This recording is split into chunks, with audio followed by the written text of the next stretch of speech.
Les podcasts du Figaro. Guillaume Dubois, bonjour. Bonjour Quentin. Alors confessez-moi, avouez-moi un péché mignon que vous n'assumez pas et voilà, malgré tous vos efforts, peut-être depuis votre plus tendre enfance, c'est impossible de vous en défaire. Mon péché mignon, c'est les nuggets. Ce sont les nuggets dans la friture avec un peu d'huile. C'est comme ça qu'ils sont très bons.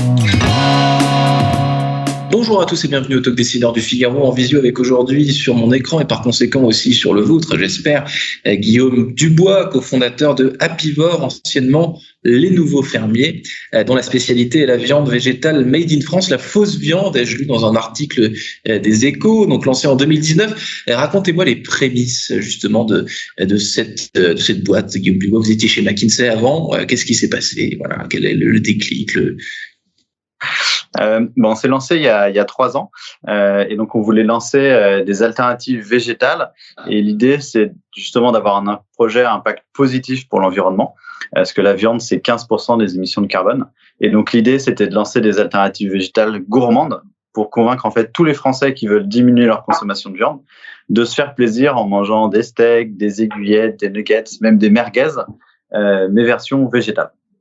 La part des Français, Guillaume Dubois, qui veulent limiter justement leur consommation de viande, est-ce qu'elle est importante? Est-ce qu'elle grandit? Dites-moi ça, en 2019, c'était quoi par exemple? Il y a 46% des Français aujourd'hui qui veulent manger moins de viande qu'avant. Et donc pour des raisons environnementales notamment. Tout le monde maintenant est au courant de l'impact des excès de viande. Pour des raisons aussi de santé. Et parce qu'on sait tous maintenant que l'excès de viande, et l'OMS justement l'avait écrit, que les excès de viande sont pas bons pour la santé. Et puis il y a évidemment le bien-être animal.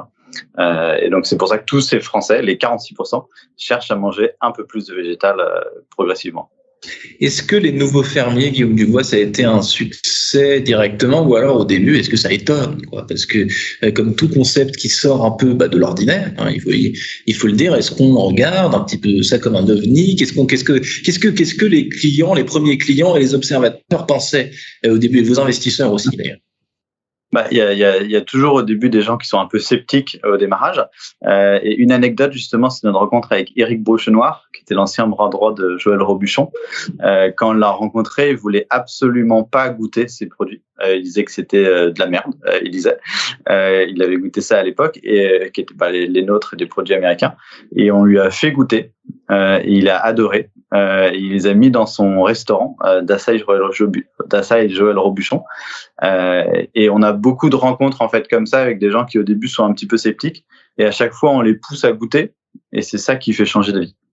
Est-ce que, comme le vin, vous diriez, Guillaume Dubois, qu'une dégustation à l'aveugle s'impose pour ce genre de produit parce que quand on sait qu'on va manger de la viande, on s'attend à manger de la viande. Il y a c'est la même chose que pour le vin. On a coutume de dire qu'un bon crément vaut mieux qu'un mauvais champagne, ce genre de choses. Et à l'aveugle, on ne s'attend pas à quoi que ce soit, on ne s'attend pas aux saveurs qu'on va déguster. Est-ce que c'est la même chose finalement?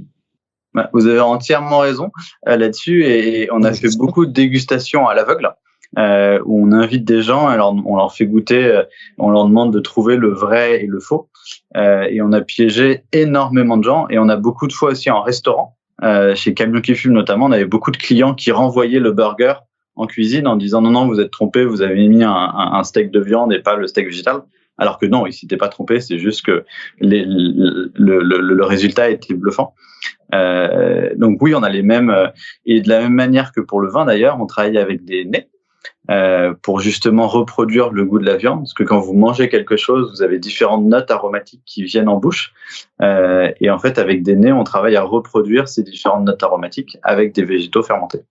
Est-ce que Guillaume Dubois, vous avez toujours peut-être des problèmes, des difficultés avec l'appellation de vos produits? Est-ce que c'est commun, par exemple, d'appeler un steak quelque chose qui n'en est pas un? Enfin, il y a tout un tas de. Vous ne pouvez pas appeler une bavette ou quelque chose comme ça végétal. C'est les coulisses de ces appellations, du nom de ces produits en fait, tout simplement.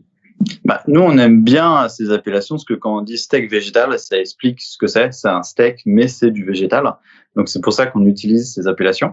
Et après, il y a un bouli-boulga juridique sur ce sujet-là. Parce qu'il y a une loi qui était passée il y a quelques temps qui visait à interdire ces appellations. Finalement, le décret est toujours pas en application 2 ans après. Parce qu'il y a la même loi qui est passée au niveau européen, en fait, qui contredisait la loi française. Du coup, aujourd'hui, la loi n'est pas claire sur qu'est-ce qu'on peut utiliser ou pas. Ça va se clarifier, j'imagine, dans les mois, dans les années qui viennent. Mais pour l'instant, en tout cas, nous, on utilise ces appellations parce qu'elles sont autorisées et parce qu'elles expliquent du coup ce que c'est.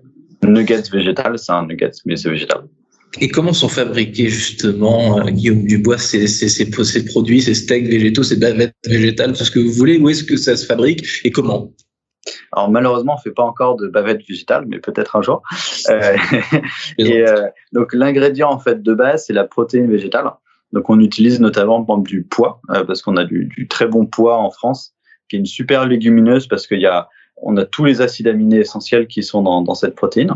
Donc, du pois, par exemple, ou sinon d'autres types de protéines. On utilise après de l'huile, donc du colza, de l'olive, du tournesol, parce que c'est des huiles qui sont faibles en gras saturés, contrairement à beaucoup de viande, justement. Et après, pour le goût, c'est des végétaux fermentés, qui viennent donner l'illusion, en fait, d'avoir ce goût de viande, et les épices à la fin, parce que par exemple, quand vous mangez une merguez, en fait, ce qui fait le goût de la merguez, c'est le piment de Cayenne. Et du coup, on triche, entre guillemets, en utilisant les épices du monde de la viande pour donner cette impression de viande. Votre tricherie, Guillaume Dubois, a duré combien de temps? Combien de temps est-ce qu'on met pour élaborer un produit fini, pour donner, justement, vous le disiez à l'instant, l'illusion avec toutes ces saveurs, tous ces produits? Ça vous a pris combien de temps? Il y a eu des chimistes sur le coup, des physiciens, qui a fait ça? On a à la fois des ingénieurs agronomes et des chefs qui travaillent. En fait, ça commence en laboratoire, entre guillemets, et ça finit en cuisine. Et ça, c'est plusieurs années du coup de développement. On a déposé justement 5 brevets. Et c'est grâce à cette technologie qu'on a développée qu'on arrive à avoir à la fois un bon goût, le goût un peu de la viande auquel beaucoup de Français sont habitués, mais en étant bon pour la santé. Et donc, c'est ce qui nous permet d'être Nutri-Score A, d'être vert sur Yuka, et de pas avoir à choisir entre le goût et la santé. Je l'ai dit au début, les nouveaux fermiers est devenu Apivore. Donc, est-ce que, comme toutes les boîtes qui changent de nom, les startups qui changent de nom comme ça, c'est pour vous diriger vers des frontières plus larges que celles de la France, ou peut-être parce que les nouveaux fermiers, peut-être qu'il y avait peut-être que ça correspondait plus à votre projet. Comment est-ce que vous m'expliquez ce changement de nom?